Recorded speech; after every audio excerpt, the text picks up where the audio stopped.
Hello and welcome back to Exposing Human Trafficking. The following story is another hard one to tell.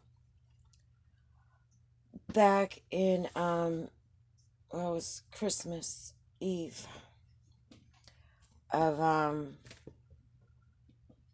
2017. And I guess all the stress of having my animals killed and someone leaving me love spells, and I ended up losing my pregnancy. I was very, very distraught, and especially having it happen on Christmas Eve of all days. I really wanted a child. Since I was a little girl, I wanted a baby. You know, in Puerto Rico, the culture, you're pretty much raised to be a wife and mom. Yeah, you can have a career, but being a wife and mom is priority, and family is everything. Someone, I don't know who, sent someone, a creepy person, with the hypnotic item and the trigger word. They put me under hypnosis and they made me pregnant. So I was raped once more. And in the hypnotic suggestion, they put down that I shouldn't remember what had happened. Hypnosis is extremely powerful, and that's why the doctors had used it. Because my situation was so desperate when I got therapy after my nervous breakdown at 22.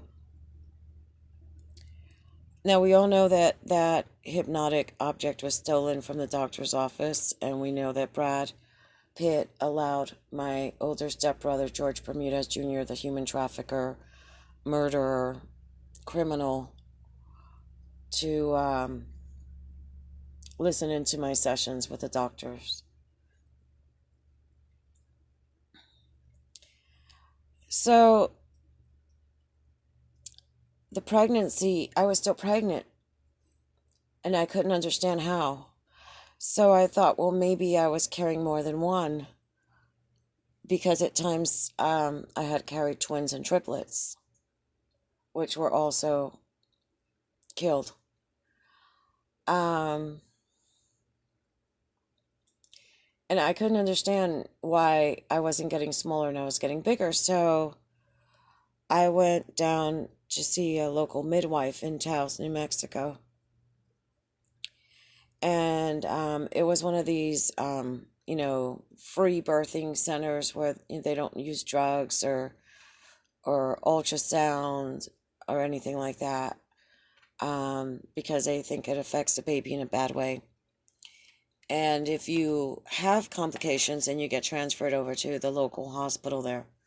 But it's like they have birthing balls and a jacuzzi tub, and it's one of these kind of hippie places. But it is recognized by the Midwife Association, and my insurance covered it. Um, when she checked me, she said I had a 20-week fetus in my uterus. My uterus is floppy. It's tilted. It doesn't hang right inside of me because of when they put the knife inside of me to cut me after Alex Jones prolapsed my uterus from having 50 people gang rape me the night of July 20, 1989 in Chatsworth, California, in the early hours of that night, that morning rather. And it was really hard with the pregnancies to keep them. Because basically, a lot of times these babies fell out of me. And I couldn't understand how it could be a 20-week fetus because I got pregnant in late August. And it was now April. And I had lost the baby Christmas Eve. And she kept saying, well, do you think it could have been someone else? And I couldn't remember anyone else because of the hypnotic suggestion that was put in when I got raped. So we were thinking, I don't know, maybe it's a dwarf child. We couldn't figure out what was going on. I couldn't get an ultrasound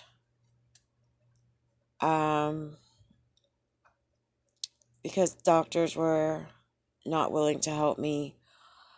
And I'll do another video on this. I'm one of those 1% women that pregnancy tests don't work for. Mine always come back negative. It has to do with the psychological trauma because when my pregnancy test would come back positive was when they would force abortions on me in my 20s and kill the fetuses and eat them. And so something happened in my body where I didn't get positives anymore. And so I became the 1% that you see on the back of the box that says 99% effective. I'm the 1% doesn't work for. And without a positive pregnancy test, they don't want to do anything. They don't want to give you an ultrasound. They just kind of throw you out the door. And because of the way that my uterus is so tilted, when fetuses do show up, it's like around maybe 6.5, 7 months, because by that point, if I'm lucky enough to carry it that long, then the uterus is stable enough. If I go in early pregnancy, like, 8, 9, 10 weeks, it's hard because the uterus is kind of collapsed on itself. They said it's anterior and they can't see the whole uterus. And so they can't see anything.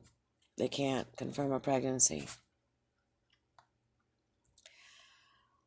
So my due date came and went, and I kept getting bigger, but nothing was happening. I was getting Braxton Hicks contractions. I was leaking colostrum. And doctors, they wouldn't check me out. They wouldn't see what was wrong with me.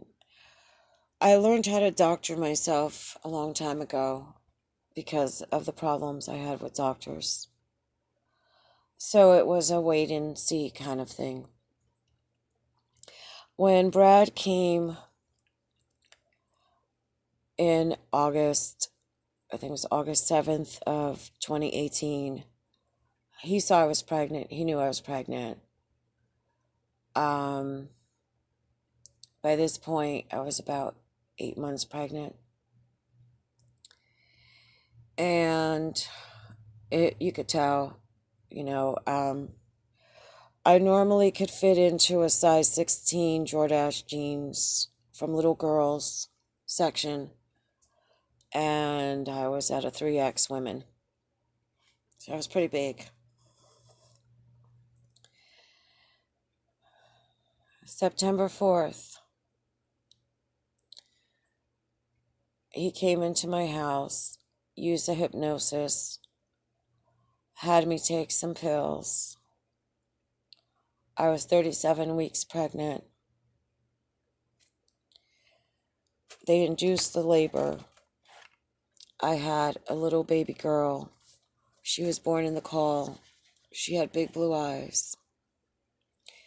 They took the baby. They said they were going to get it to the hospital. They cleaned me up.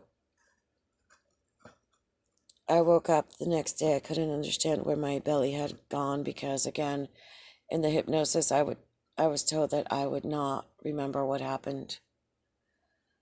And the next day, a baby was found thrown off the Taos Bridge, a newborn baby. The report, I heard it over the radio, on the radio station. They said the baby had already died and someone threw a dead newborn over the bridge. Brad doesn't want me to have any children.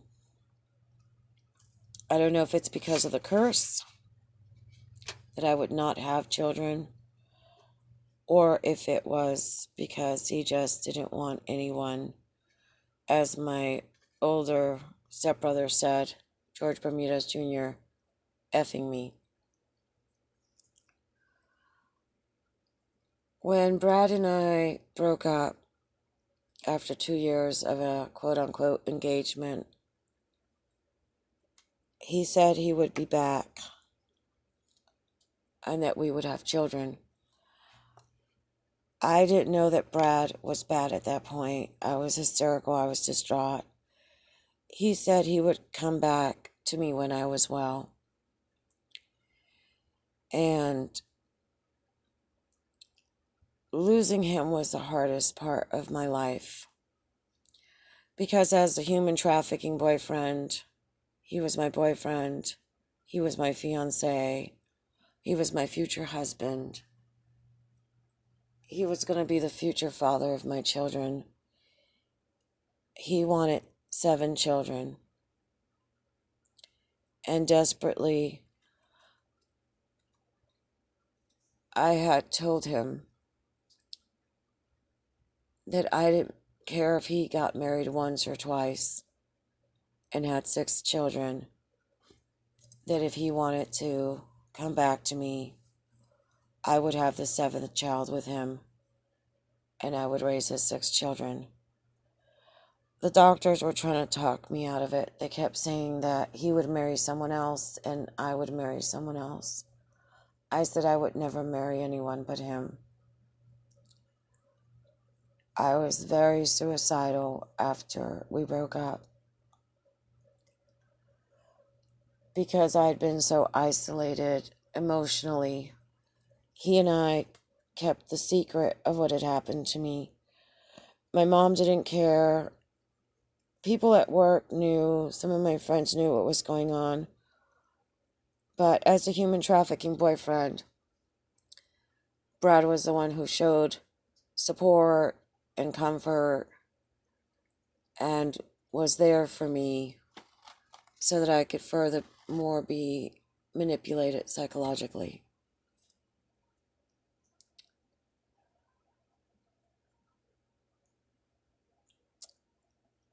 This is the kind of thing that these people do. And I know they do this to other people, other girls. I don't know why anybody would follow a quote-unquote God that wants babies sacrificed and killed. I just don't get it. This is one of the darker stories that I have about Brad Pitt and my older stepbrother, George Bermudez Jr. So go ahead and comment below. Share this so that people know what really goes on. I tell people I don't know much about Q. I only know about what happened to me.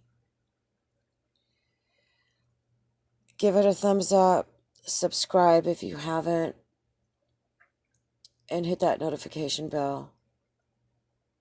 The more this gets out, the more there will be not one more victim of human trafficking. Thank you.